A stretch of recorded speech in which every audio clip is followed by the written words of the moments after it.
పిల్లాడికి తండ్రి గోత్రం లభిస్తే తప్ప తన నామం సంపూర్ణం కాదు. నేను బాబుకి ఎవరి గోత్రం ఇవ్వాలి? నా గోత్రం ఏదో బాబు గోత్రం కూడా అదే అవుతుంది. ఇక బాబు నా పేరుతోనే పిలువబడతాడు, ప్రవర ఘన్శ్యామ్ తక్యాన్. మహారాజా, ఘనశ్యామ్ ధైర్యాన్ని ప్రశంసించి తీరాలి. ఎందుకంటే తన దృష్టి భవంతి ధనంపై ఉన్నా సరే ఉద్దేశపూర్వకంగా భవంతి వైజయంతి సేవలో నిమగ్నమయ్యాడు. మెల్లమెల్లగా తన కర్మలతో తీయని మాటలతో అతను భవంతి మనస్సుని గెలుచుకున్నాడు. తర్వాత ఒక రోజు తీసుకో మాతా, ఇవి నాకు తెలుసు బాబు, ఇవి ఎనప్పేటి తాళాలు. కాని బాబు, వీటి భారం మోయడం ఇంక నా వల్ల కాదు. నువ్వు ఇంట్లో ప్రతి బాధ్యత సంపూర్ణంగా తీసుకున్నావు. ఈ బాధ్యత కూడా నెరవేర్చు. తీసుకో. సరే మాతా, మీ ఆజ్ఞ శిరసావహిస్తాను.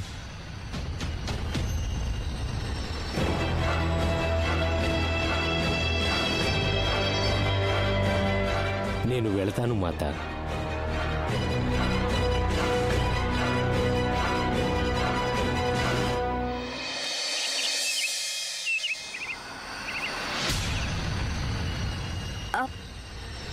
అరే అరే, ఈయన ఎక్కడికి వెళ్ళిపోయారు? ఇంత ఉదయాన్నే ఎక్కడున్నారు మీరు?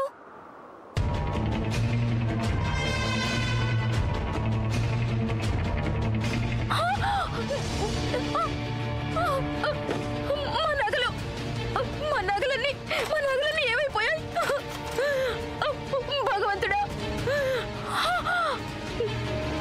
అమ్మా, అమ్మా లేమ్మా, అమ్మా లేమ్మా, అమ్మా లే. అలా అరుస్తావేంటి? అమ్మా, మనల్ని ఘనశ్యామ్ మోసం చేశాడమ్మా. తను పెద్ద మోసగాడమ్మా. మొత్తం నగలని తీసుకుని పారిపోయాడు.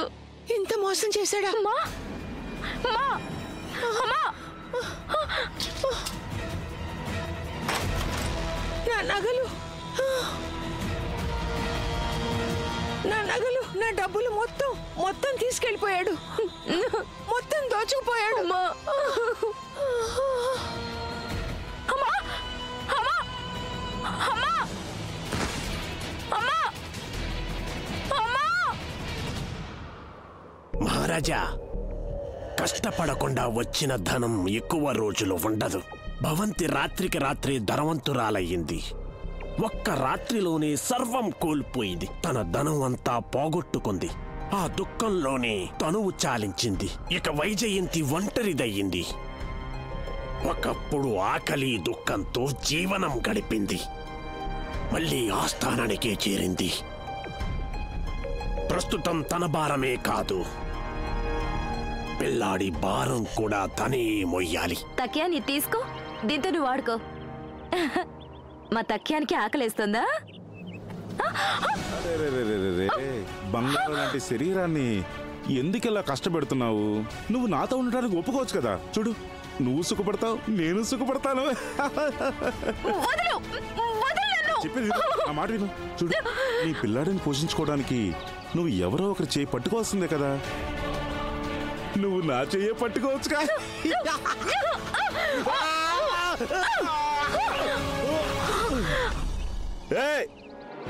ఆగో, అరే ఆగో, ఈ లోకం చాలా చెడ్డది. నీకే చెప్పేది. ఆగో, చెప్పేది నీకే. ఆగో.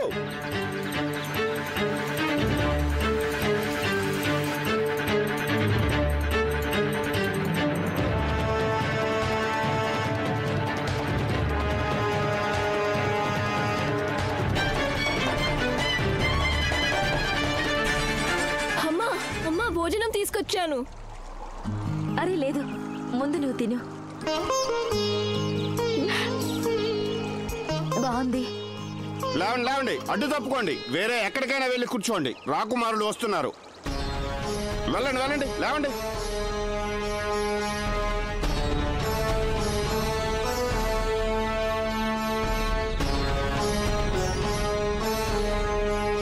అమ్మా, రాకుమారుడు చాలా అందంగా ఉన్నారు కదా. అచ్చు, నువ్వు చెప్పే కథల్లో రాకుమారుడిలాగా. నేను కూడా రాకుమారుడు అయి ఉంటే బాగుండేది. అప్పుడు నువ్వు ఎండిన రొట్టెలు తినక్కర్లేదు. కూర్చో అమ్మా, నేను వెళ్ళి నీళ్ళు తీసుకొస్తా.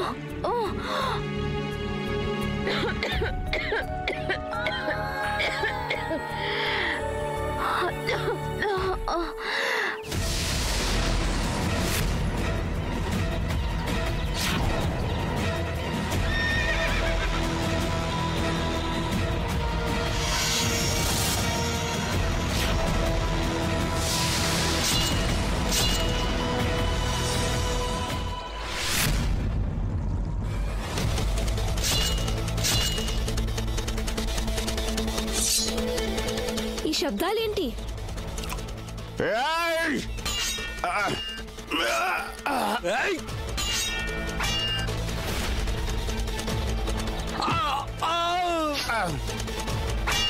రాకుమారిని కాను, కానీ రాకుమారిని రక్షించే ప్రయత్నమైనా చేస్తాను.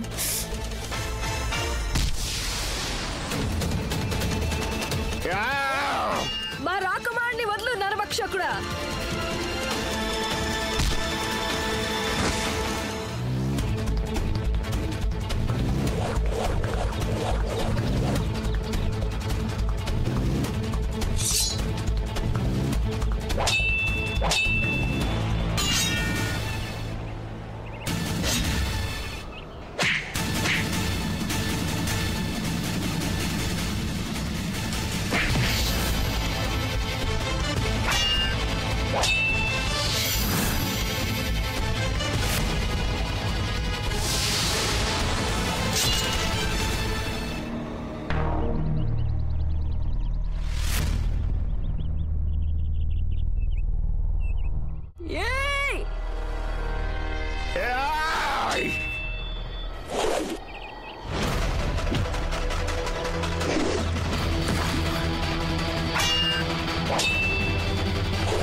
నాయనా రాకుమార, రాకుమార, ఏమైంది నీకు? ఏమిటి నీకు ఈ అకాల మరణం? నన్ను క్షమించండి మహారాజా, నేను రాకుమారిని కాపాడలేకపోయాను. మహారాజా, ఈ బాలుడు నరభక్షకులతో పోరాటం చూశాను. అంతే సాహసంగా నరభక్షకులను ఎదిరించింది కేవలం ఒక్క వ్యక్తి మాత్రమే, మల్ఖాన్ ఒక్కడే.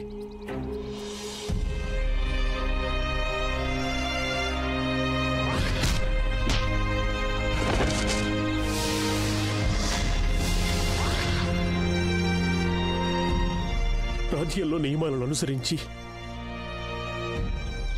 నేనే తనకు మృత్యుదండన విధించాను. ఈ బందిపోటుని తీసుకెళ్ళండి, సూర్యోదయానికి ముందే వీడిని ఉరి తీయండి. బహుశా ఆ పాపానికి శిక్షే ఈ రోజు నాకు పడిందేమో.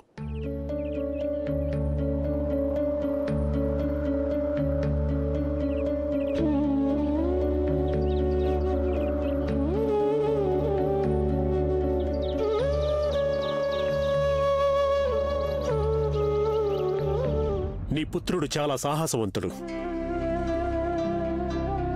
ఈ వయసులోనే అంత నిర్భయంగా నరభక్షకుల్ని ఎదిరించాడు, వాళ్లతో పోరాడాడు, మా పుత్రుణ్ణి కాపాడాలని ప్రయత్నించాడు. నన్ను క్షమించండి మహారాజా, నా ప్రయత్నంలో నేను సఫలం కాలేకపోయాను. కానీ నరభక్షకులందరినీ నువ్వు అంతం చేశావు. ఆ సాహసానికి నేను మాత్రమే కాదు, మా రాజ్యం మొత్తం నీకు రుణపడిపోయి ఉన్నాం. నువ్వు యుద్ధ విద్యలు ఎలా నేర్చుకున్నావు బాబు? మీ తండ్రి గారు ఎవరు?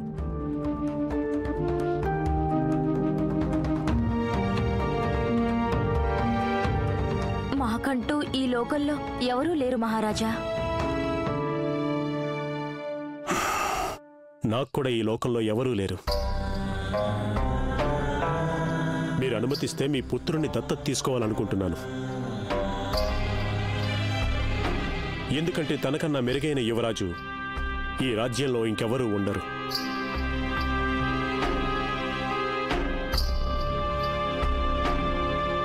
ఒక అంధుడు ఆశించేది ఏముంటుంది మహారాజా? 2 కళ్ళు. ఒక తల్లిగా నేను ఆశించేది ఒక్కటే, నా పుత్రుడి జీవితం గొప్పగా ఉండాలని.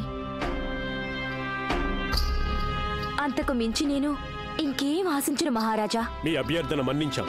ఈ రోజు నుండి మీ పుత్రుడు మా పుత్రుడిగా మారుతున్నాడు. ఇకపై మా చంద్రవంశ పరంపరగా తన పేరు మారుతుంది, చంద్రకాంత్గా. రాకుమారుడు చంద్రకాంత్కి, రాకుమారుడు చంద్రకాంత్కి, రాకుమారుడు చంద్రకాంత్కి, రాకుమారుడు చంద్రకాంత్కి.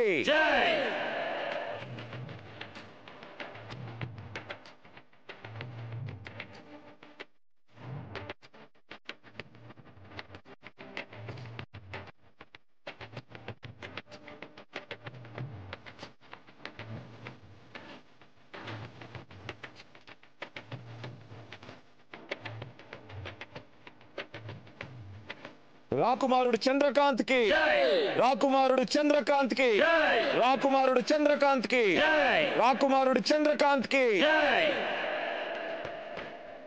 రాజా, లోకులు ఇలా అనుకుంటూ ఉండొచ్చు ఇదంతా తక్యాన్ అదృష్టం అని.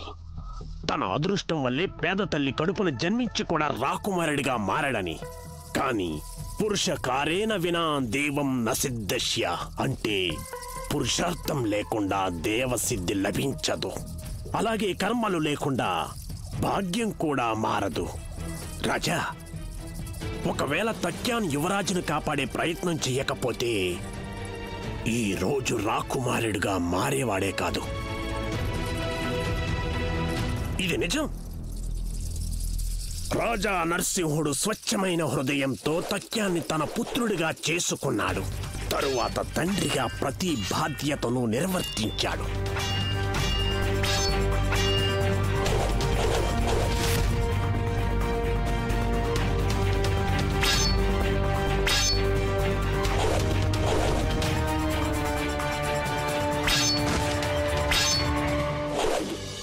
రాకుమారుడు చంద్రకాంత్కి, రాకుమారుడు చంద్రకాంత్కి, రాకుమారుడు చంద్రకాంత్కి, రాకుమారుడు చంద్రకాంత్కి.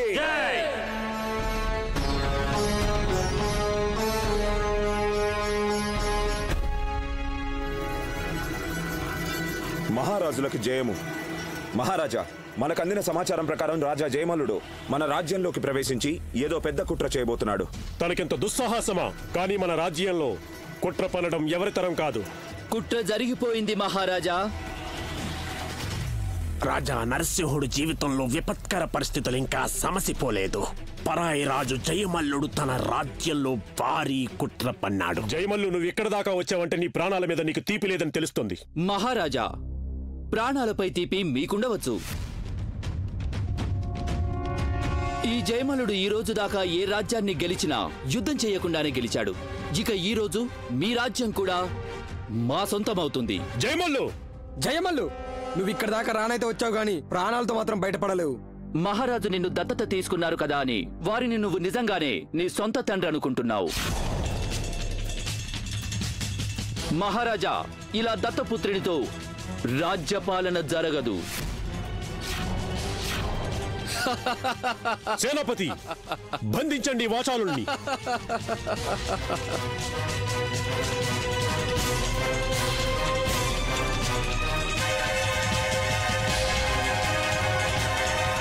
ఇప్పుడు మీ వంతు మహారాజా.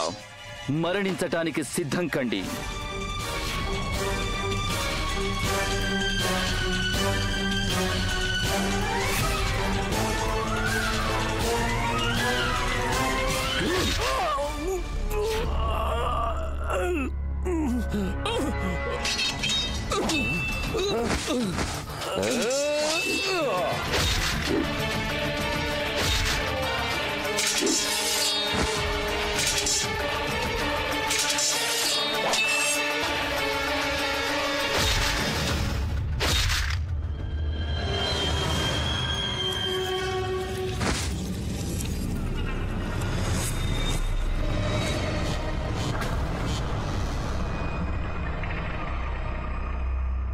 పితృదేవా, ఎవరైనా వైద్యులను పిలిపించండి.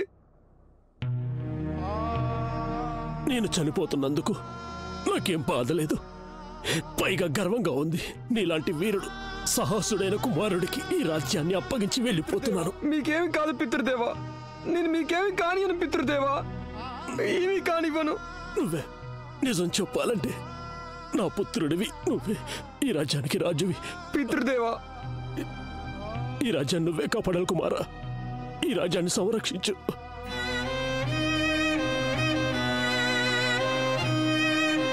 ఈ రాజ్యాన్ని నువ్వే కాపాడాలి. పితృదేవా.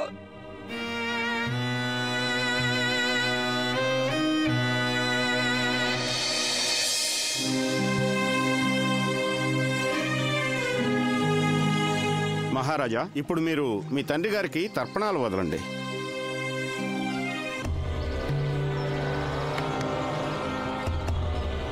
ఓం విష్ణు శ్రుతి స్మృతి పురాణోక్తో ఫల ప్రాప్త్యర్థం పితృతర్పణం కరిష్యతే.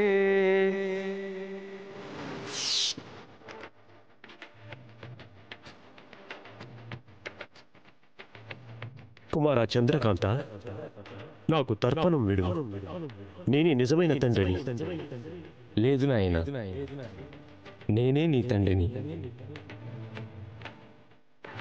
చంద్రకాంత్, నీ నిజమైన తండ్రిని నేనే నాయనా. నాకు పిండ ప్రదానం చేయి. ఇప్పుడు నీకు అర్థమయ్యే ఉంటుంది ఆ 3 ఆత్మలు ఎవరివో. చెప్పు విక్రమ, చంద్రకాంత్ ఎవరికి పిండ ప్రదానం చెయ్యాలి? అతనికి నిజమైన తండ్రి ఎవరు? చెప్పు విక్రమ.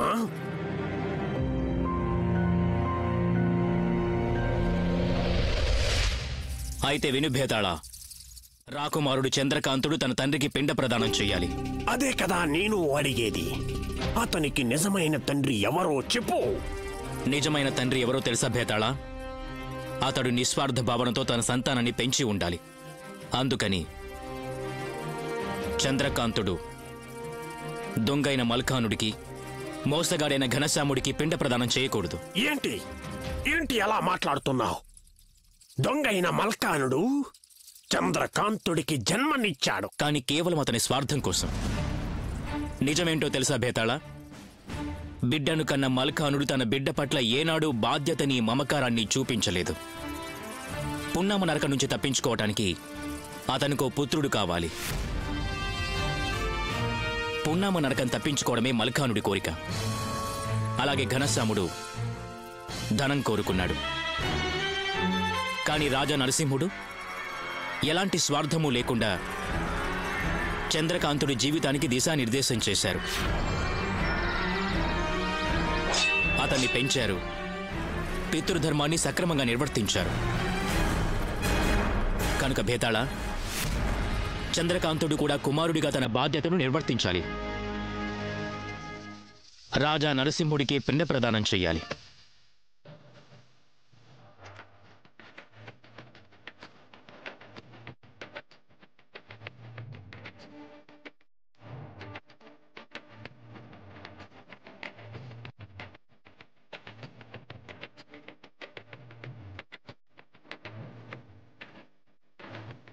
నిజంగా నువ్వు చాలా అద్భుతంగా చెప్పావు.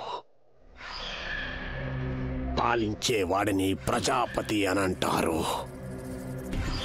పాలించేవాడంటే సాక్షాత్తు నిస్వార్థ రూపి అయిన ఈశ్వరుడి అవతారం. పాలించేవాడే జన్మనిచ్చిన వాడి కంటే గొప్పవాడవుతాడు.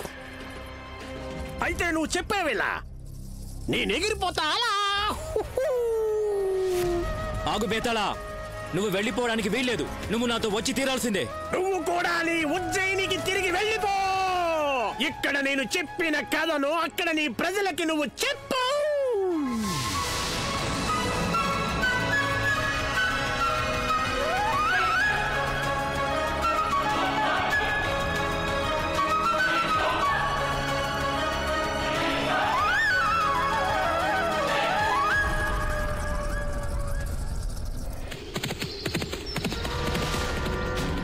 ఈరోజు మళ్ళీ ఆ భేతాళుడు మా చేత సమాధానం చెప్పించుకుని తప్పించుకున్నాడు. అయితే అతను మాకు చెప్పే కథల్లో జీవితసారం ఉంటుంది. కథలోని పాత్రలు సజీవంగా ఉంటాయి. ఆ కథలన్నీ నిజంగానే ఎక్కడో ఏదో కాలంలో జరిగిన వాస్తవాలుగా అనిపిస్తాయి. రాజా, నువ్వు జ్ఞాన సంపన్నుడివి. నేనడిగే కఠిన ప్రశ్నలకి సరైన సమాధానాలు చెప్తావు. నీ ధర్మ నిరతని చూస్తేనే తెలుస్తుంది. పాలించేవాడు జన్మనిచ్చిన వాడి కంటే గొప్పవాడని చెప్పావు. సరే, ఒప్పుకుంటాను. నీకు ధర్మ విచక్షణ చాలా గొప్పగా ఉందని, నువ్వు దాన్ని పాటించగలవా లేదా అని ఆ విషయం నాకు ఇప్పుడే తెలియాలి.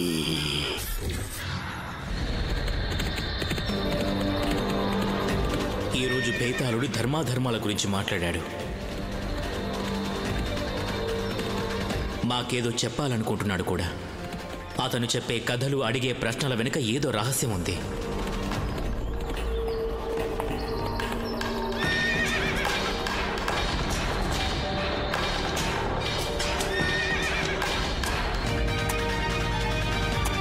ఉన్నట్టుండి మా అశ్వానికి ఏమైంది? ఎందుకు ఇలా ఆందోళన పడుతోంది? ఉజ్జయినికి వెళ్లే దారి దీనికి బాగా తెలుసు, కానీ ఇది మరోవైపు తీసుకెళ్తోంది.